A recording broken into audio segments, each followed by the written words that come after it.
ଆଜିର ଏହି ବିଶେଷ ଆଲୋଚନାକୁ ସ୍ୱାଗତ। ମହାଭାରତ କଥା ଉଠିଲେ ଆମ ମନକୁ ସାଧାରଣତଃ ପ୍ରଥମେ ଯୁଦ୍ଧ କଥା ଆସିଥାଏ।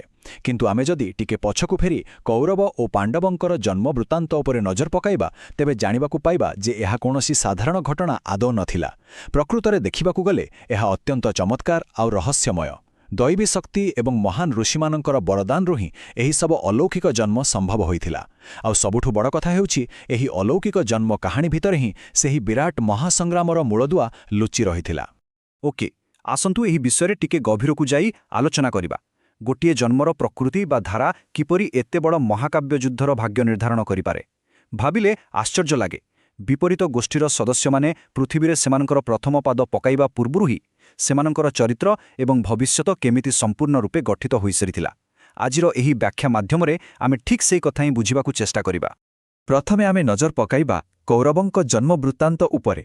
ଏହା ହେଉଛି ଧୈର୍ଯ୍ୟ ଏବଂ ଏକ ମାଂସପିଣ୍ଡର କାହାଣୀ। ଆମେ ସମସ୍ତେ ଜାଣୁ ଯେ ଧୃତରାଷ୍ଟ୍ରଙ୍କ ପତ୍ନୀ ଗାନ୍ଧାରୀ ନିଜର ନିଷ୍ଠା ବଳରେ ଋଷି ବ୍ୟାସଦେବଙ୍କୁ ସନ୍ତୁଷ୍ଟ କରିଥିଲେ ଆଉ 100 ପୁତ୍ର ପ୍ରାପ୍ତିର ବରଦାନ ମଧ୍ୟ ପାଇଥିଲେ। କିନ୍ତୁ କଥାଟା ସେତେ ସହଜ ନଥିଲା।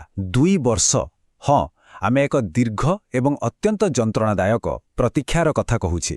ଗାନ୍ଧାରୀ ପୁରା 2 ବର୍ଷ ଧରି ଗର୍ଭଧାରଣ କରି ରହିଲେ, କିନ୍ତୁ କୌଣସି ସନ୍ତାନର ଜନ୍ମ ହେଲାନି। ନିଶ୍ଚିତ ଭାବରେ ଏହି ସମୟ ତାଙ୍କ ପାଇଁ ଅତ୍ୟନ୍ତ ନିରାଶାଜନକ ହୋଇଥିବ।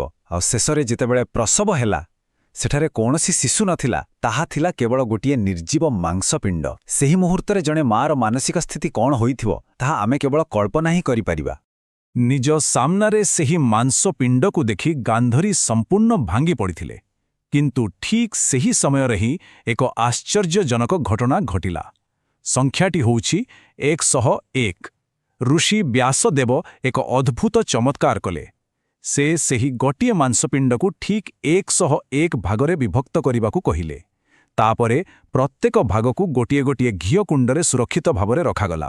ଆଉ ତାପରେ କିଛି ସମୟ ପରେ ସେହି କୁଣ୍ଡଗୁଡ଼ିକରୁ 100 ଜଣ ପୁତ୍ର ଏବଂ ଜଣେ କନ୍ୟା ଜନ୍ମଗ୍ରହଣ କଲେ।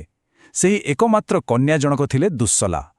ତେବେ ଦେଖନ୍ତୁ, ଏହିପରି ଏକ ଅଦ୍ଭୁତ ଉପାୟରେ ସେହି ବରଦାନ ବାସ୍ତବରେ ପରିଣତ ହେଲା।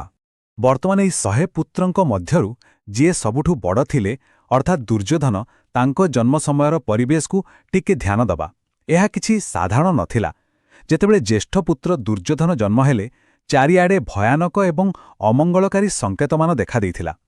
ଏହିସବୁ ଅଶୁଭ ଲକ୍ଷଣ ଓ ପ୍ରାକୃତିକ ବିପର୍ଯ୍ୟୟଗୁଡ଼ିକ ଯେମିତି ଏକ ଅନ୍ଧକାରମୟ ଭବିଷ୍ୟତ ଆଡ଼କୁ ଇଙ୍ଗିତ କରୁଥିଲା, ଏକ ବିରାଟ ବିନାଶର ସ୍ପଷ୍ଟ ପୂର୍ବାଭାସ ଦେଉଥିଲା।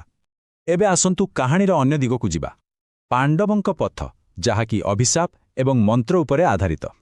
କୌରବଙ୍କ ବିପରୀତରେ ପାଣ୍ଡବ ପରିବାରର ଉତ୍ପତ୍ତି କୌଣସି ଆଶୀର୍ବାଦରୁ ନୁହେଁ, ବରଂ ଏକ ଅତ୍ୟନ୍ତ ଭୟଙ୍କର ତଥା ଦୁଃଖଦ ଅଭିଶାପରୁ ଆରମ୍ଭ ହୋଇଥିଲା।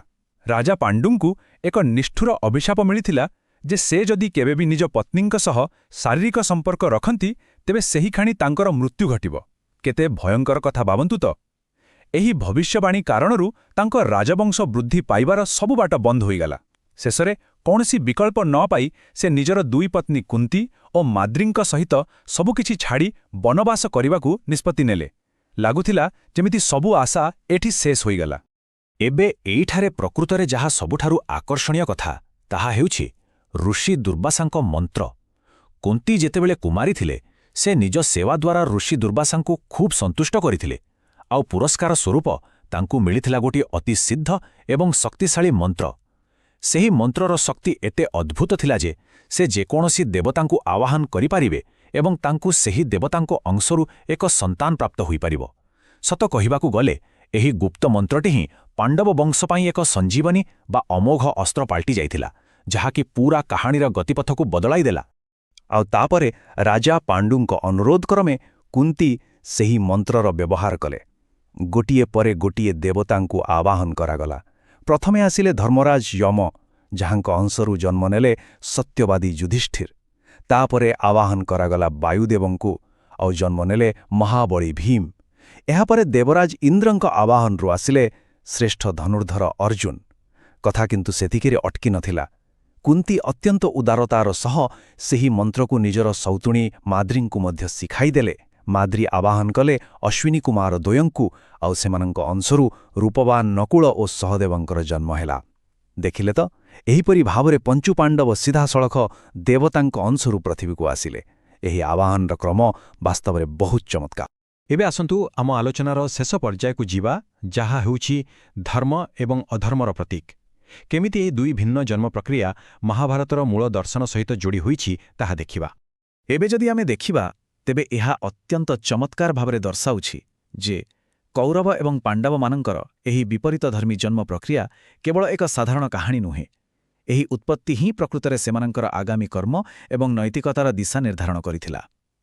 ଗୋଟିଏ ପଟେ ଦେଖନ୍ତୁ, କୌରବମାନେ ମାଟିର ପାତ୍ରରେ ବିଭାଜିତ ଏକ ନିର୍ଜୀବ ମାଂସପିଣ୍ଡରୁ ଜାତ ହୋଇଥିଲେ, ଯେଉଁମାନେ କି କାଳକ୍ରମେ ଅଧର୍ମ ଏବଂ ଅନ୍ୟାୟର ପ୍ରତୀକ ପାଲଟିଗଲେ।